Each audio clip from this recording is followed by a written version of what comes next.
చూసారు కదండి, ఇక్కడ కర్రీస్ అయితే చక్కగా ఆలుగడ్డ అలాగనే ఆనియన్స్ రెండు కలిపి కర్రీ, ఇక్కడ వచ్చేసి వంకాయ అండ్ ఆనియన్స్ కర్రీ. చూసారు కదా, కార్తీక మాసము అయిపోయిన తర్వాత ఉల్లిగడ్డలు అయితే స్టార్ట్ చేసామండి ఇంట్లో. ఇంకా అన్నిట్లో కొన్నిట్లో ఉల్లిగడ్డ వేస్తేనే టేస్టీగా ఉంటాయి అన్నమాట కూరలు. అలాంటి కూరలలో ఆలుగడ్డ ఇలా మనం చక్కగా రెండింటిని వేసేసి కొంచెం పసుపుని యాడ్ చేసి, మనకి గట్టిగా ఉండాలి అంటే కరకరలాడుతూ ఉండాలంటేనేమో ఉప్పుని ఇప్పుడు యాడ్ చేయకూడదు. ఇంకా లేదు మెత్తగానే తిందాము అనుకున్నప్పుడు ఉప్పుని కొంచెం యాడ్ చేసుకోవాలి. అయితే ఇది పిల్లలకు కాబట్టి కొంచెం స్పైసీగా చేయాలని చెప్పి ఉప్పునైతే యాడ్ చేయట్లేదు. ఇంకా వంకాయ చూసారు కదండి, అందరికీ ఇష్టమైన కర్రీ అన్నమాట. ఇంకా వంకాయని కూడా పోపు చేసేసి చక్కగా కొంచెం పసుపుని యాడ్ చేసేసి ఇలా నేనైతే ఉంచాను. ఈ కర్రీలోకి మనం ఉప్పుని యాడ్ చేసుకోవచ్చు. ఎందుకంటే చెప్పా కదా, కొన్ని కర్రీస్కి ఉప్పుని యాడ్ చేయాలి, కొన్నిటికి యాడ్ చేయకూడదు. ఇలా పిల్లలకి పెద్దలకి అందరికీ కూడా నచ్చిన కూరలు ఇలా చేయటం అయితే నాకైతే భలే ఇష్టం అండి. ఇంకా కొంచెం మనకి టైం ఉండాలి కానీ ఇంకా చక్కగా అలా వంటలు అయితే చేసుకొని తినేయచ్చు.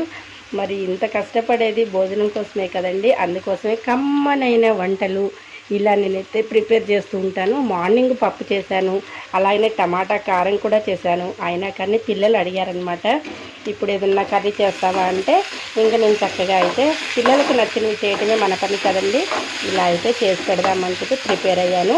అయితే ఆగండి, ఈ ముక్కలన్నీ కూడా నేను కట్ చేశాను అనుకోకండి.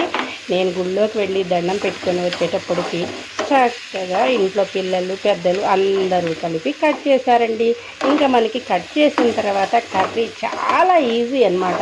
ఏదైనా సరే సగం పని వాళ్ళు చేసి ఉంచారనుకోండి, మనం వంట దగ్గరికి వచ్చేసి చక్కగా స్టవ్ల దగ్గర కమ్మనైన వంటలు, అమ్మ చేతి వంట అంటేనే కమ్మగా ఉంటుంది. ఇలా చక్కగా వంట చేసి అయితే పెట్టవచ్చు. ఇంకా దానికైతే మనము మూత పెట్టక్కర్లేదు, కానీ దీనికి మూత పెట్టేసుకుంటే చక్కగా ఈ వంకాయలన్నీ కూడా కుక్ అయి ఉంటాయి అన్నమాట, మంచిగా మెత్తగా ఉడుకుంటాయి. ఇంకా దీనికైతే అవసరం లేదు. ఇదండి పిల్లల కోసం నేను చేస్తున్న వంట అన్నమాట. చక్కగా ఇలా ఈ స్టేజ్లో ఉన్నప్పుడు తగినంత ఉప్పుని అలాగనే కొంచెం కారాన్ని, అంటే కొంచెం ఎక్కువ కాదు కొంచెము కారాన్ని యాడ్ చేసుకోవాలి.